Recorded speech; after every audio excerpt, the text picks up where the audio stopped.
about the performance effects and the effect, which is delay. So let's dive right into that. Okay. So what we have is a row of buttons here that are real-time performance-related effects. Basically, they are your mod wheel, which but they're more fun than a mod wheel, actually, and there's more functionality than a mod wheel. So let's have a listen to what they do.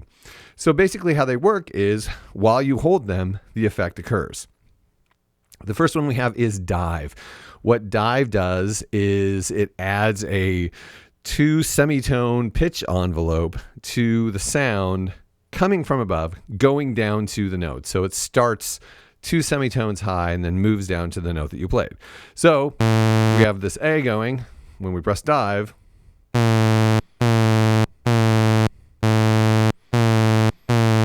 You can hear there's a very slight sort of bend down to it.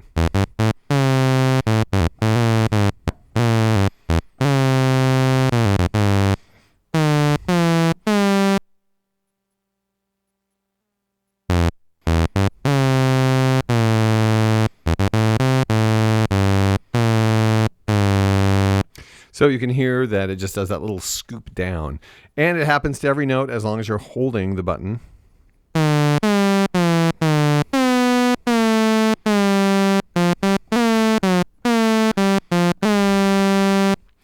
Scoop is kind of the opposite. It starts lower than a note and scoops up to the note. Still a 2 semitone function.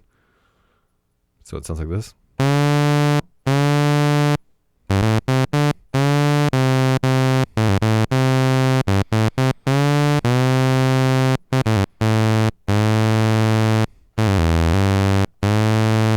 So that's kind of a nice little performance tweak. It's something you would typically do with a pitch bend wheel, which is, I think, dive and scoop are kind of them saying, okay, here's your pitch wheel. So that sounds really cool, and it's really fun, and it's super easy, like just to put your finger down when you want the effect. I kind of like it. Next, we have vibrato, which is basically the thing that your mod wheel would probably be typically set to. Okay, what we're going to do, because that was not a good showing for vibrato. Okay, so vibrato, the vibrato button is actually controlled by the LFO. So whatever the LFO settings are, that's what your vibrato button is going to be doing. So let's start off on LFO. We'll put it on a typical sine wave, and we'll give it a little more rate than it apparently had there for a second. And now let's try it.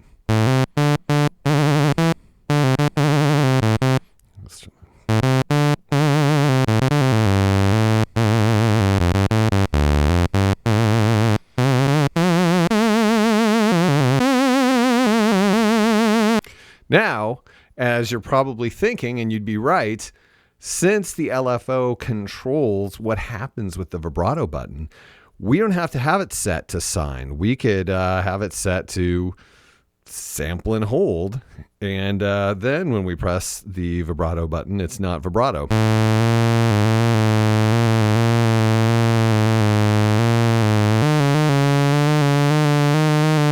Of course, you do have to keep in mind that the amount of the vibrato effect is set. So if you wanted some really crazy sample and hold, you wouldn't have just gotten it like we didn't. But it does mean that you don't have to be stuck with just a standard sine wave like you probably would with any other vibrato sort of effect.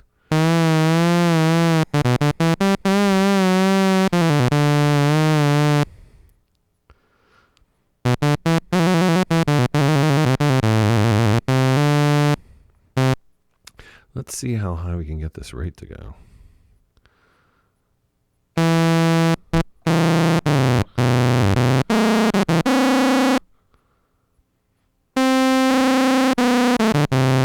Yeah, it's really interesting.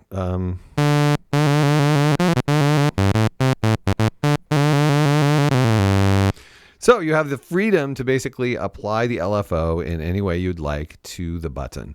Now, the same thing happens with our friend wah. Wah is also controlled by LFO. So if we set it to sine and we put the rate down into something more less insane, It's a pretty subtle effect, but of course it is affecting the filter. So it's not just the LFO. Your filter settings are going to make a difference.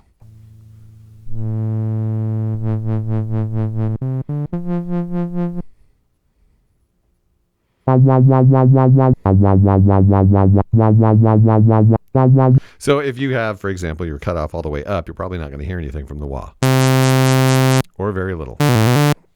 But yeah, so the wah is basically LFO affecting your filter cutoff.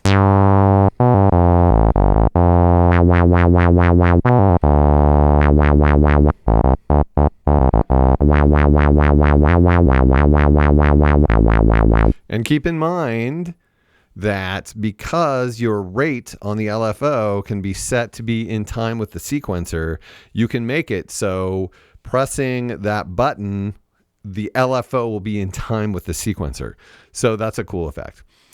Tremolo is basically an LFO applied to the amplitude, negatively applied to the amplitude.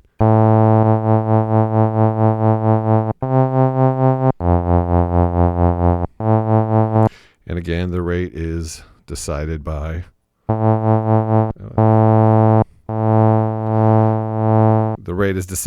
the LFO rate, and wave is 2.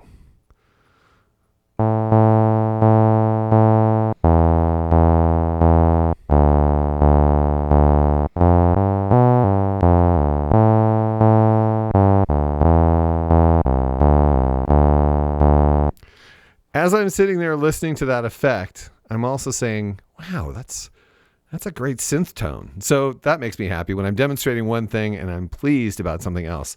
It's the sign of a good synth. Okay, and our last button here is, of course, hold, which is a button you can activate. And then you can do whatever you need to do to the sound, you know.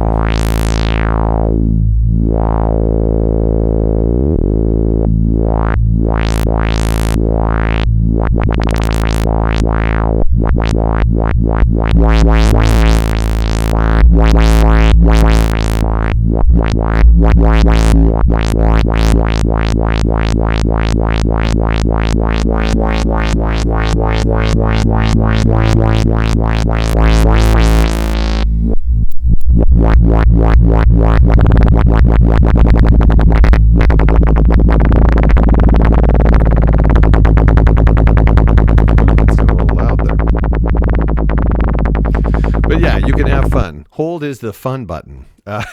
Then you no longer have to worry about, you know, activating the notes that you're playing.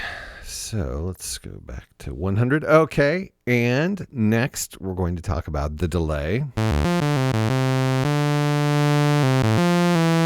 So let's add that other oscillator in. So we have 2 oscillators. And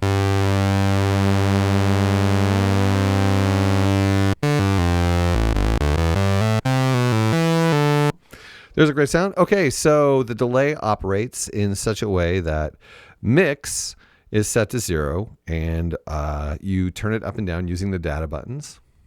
So I'm going to turn it up to 50.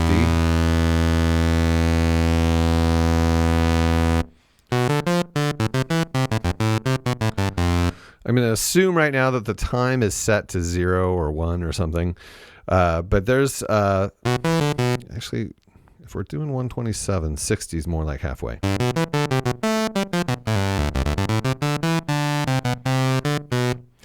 And of course, you get to mess around with the time.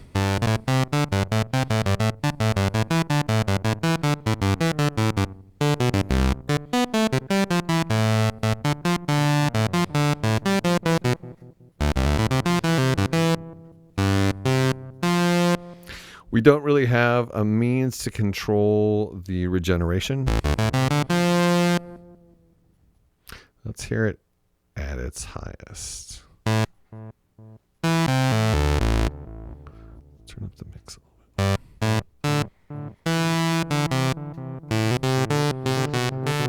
bit. Okay, so this works, the mix works. Basically, you're bringing the level of the delay up to the level of the oscillator. So at 127, you basically have an even mix of oscillator and delay.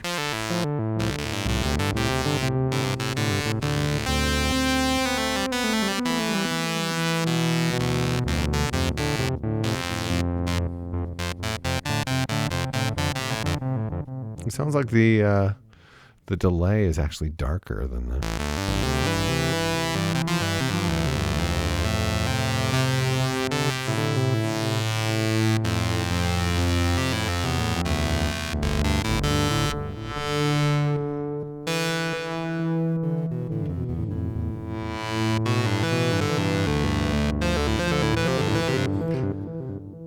So there is your delay. So you have these performance effects, and you also have this nice delay to work with, which can add kind of a vague reverb to your sounds if you keep it low in the mix and low on time. Otherwise, you can have full-on delay effects like this to your heart's desire.